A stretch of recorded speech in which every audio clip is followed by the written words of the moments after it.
Pranahita Chevella project కొనసాగించకుండా Kaleshwaram project నిర్మాణం ఎందుకు చేశారన్న కోణంలో రికార్డులను పరిశీలిస్తున్నారు జస్టిస్ చంద్రఘోష్. 3 నెలలు వరద నీటిని ఎత్తిపోయడానికి ఇంత ఖర్చు అవసరమా అన్న కోణంలో విచారిస్తున్నారు. ప్రాణహిత చేవెళ్లపై 5 మెంబర్స్ కమిటీ ఇచ్చిన రిపోర్టు గురించి కాళేశ్వరం కమిషన్ చైర్మన్ ఆరా తీస్తున్నారు. రిటైర్డ్ ఇంజనీర్లు ఇచ్చిన రిపోర్టు ఆధారంగా యాక్షన్ ఎందుకు తీసుకోలేదని ప్రశ్నించారు. ఆ రిపోర్టును తమకు ఇవ్వాలని ఆదేశించారు జస్టిస్ చంద్రఘోష్. మరోవైపు జులై మొదటి వారంలో కాళేశ్వరం కమిషన్ కు ఎన్డీఎస్ఏ, పూణే సంస్థల రిపోర్టులను సబ్మిట్ చేసే అవకాశం ఉంది. ఇప్పటికే ఇంజనీర్లు, నిర్మాణ సంస్థలకు సంబంధించిన విచారణను పూర్తి చేసింది justice Chandra Ghose team. Details Yadagiri live లో అందిస్తారు. యాదగిరి, కాళేశ్వరంపై పీసీ ఘోష్ విచారణ అప్డేట్స్ ఏంటి?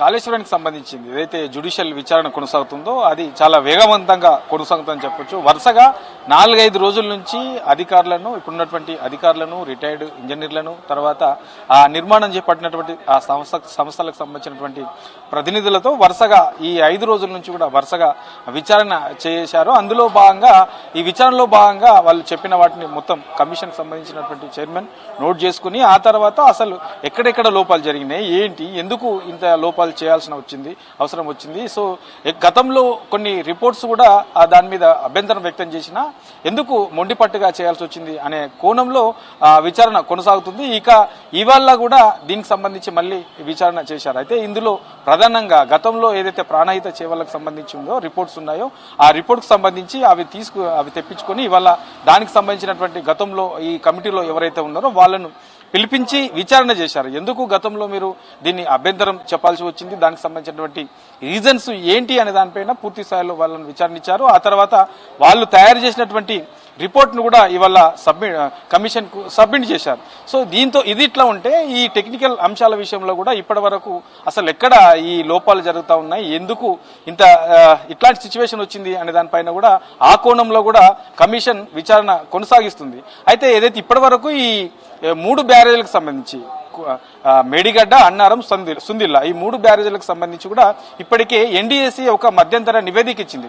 ఆ మధ్యంతర నివేదికలో కొన్ని అంశాలను చేర్చారు. తర్వాత మరమ్మతులకు సంబంధించి కూడా ఎక్కడెక్కడ మరమ్మతులు చేసుకోవచ్చు ఏంటి అనే దానిపైన కూడా ఒక మధ్యంతర నివేదిక ఇచ్చింది. అందులో మరమ్మతులు చేసుకోవాలని చెప్తూనే దానికి గ్యారంటీ కూడా ఇవ్వమని కూడా చెప్పింది. కాబట్టి సో ఈ ఇప్పుడున్నటువంటి సిచ్యువేషన్ లో ఈ మధ్యంతర నివేదిక ఆధారంగా అక్కడ జరుగుతున్నటువంటి పనులేంటి, ఆ తర్వాత ఇప్పుడు వచ్చే నెల వీలైతే దీనికి సంబంధించి పూర్తి స్థాయిలో ఈ ఎన్డీఎస్ఏ నుంచి ఒక నివేదిక కూడా తెప్పించుకునే యోచనలో కమిషన్ ఉంది. దానికి సంబంధించి పూర్తి స్థాయిలో ఆ నివేదిక ఆధారంగా ఇంకా అక్కడ వాళ్ళు ఏం చేర్చారు, ఎక్కడ టెక్నికల్ అంశాల విషయంలో ఏముంది, తర్వాత ఫైనాన్షియల్ కి సంబంధించి ఎట్లా ఉంది అనే దానిపైన పూర్తి స్థాయిలో నివేదిక ఇచ్చిన తర్వాత దాన్ని కూడా స్టడీ చేసిన తర్వాత ఇదైతే జ్యుడిషియల్ కమిషన్ ఉందో ఈ జ్యుడిషియల్ కమిషన్ సపరేట్ గా ఒక ఫైనల్ రిపోర్ట్ ఇచ్చే అవకాశం ఉంటుంది. సో ప్రధానంగా ఇవాళ జరిగినటువంటి దాంట్లో ఏదైతే ప్రాణహిత చేవల్ల ఉందో దానికి సంబంధించిన విషయంలోనే ఎందుకు ఆ రిపోర్ట్ ను ప్రభుత్వం పట్టించుకోలేదు, సో మొండిపట్టుగా ఇక్కడనే ఈ 3 బ్యారేజీలను కాళేశ్వరాన్ని అక్కడ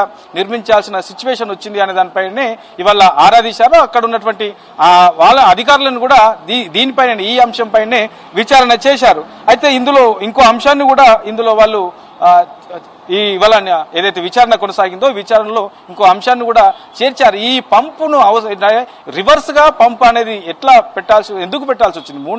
3 నెలల కోసమే ఈ వరద నీళ్ళు అనేది 3 నెలలు ఉంటుంది. ఆ తర్వాత 9 నెలల కాలం అనేది ఈ పంపింగ్ అనేది ఏం చేస్తారు, వృధాగానే ఉంటుంది. సో ఎందుకు ఎక్కువ డబ్బులు పెట్టి అనవసరంగా దీన్ని ఇక్కడ ఈ పంపింగ్ అనేది ఏర్పాటు చేయాల్సి వచ్చింది అనేది ఆ కోణంలో కూడా కమిషన్ విచారణ చేస్తుంది. సో ఇప్పుడున్న సిచ్యువేషన్ ఈ 5 రోజుల పాటు కూడా ప్రధానంగా టెక్నికల్ అంశాలు, తర్వాత అక్కడే ఎందుకు వీటిని నిర్మాణం చేయాల్సి వచ్చింది, గతంలో ఇచ్చిన ఒక రిపోర్ట్ కూడా ఉంది. సో ఆ రిపోర్ట్ ను కూడా పట్టించుకోలేదు ఎందుకు, సో వీటి అన్నిటిపైన టెక్నికల్ గా అంశాలపైనే ఇవాళ ఈ రోజు వరకు కూడా విచారణ కొనసాగింది. ఆ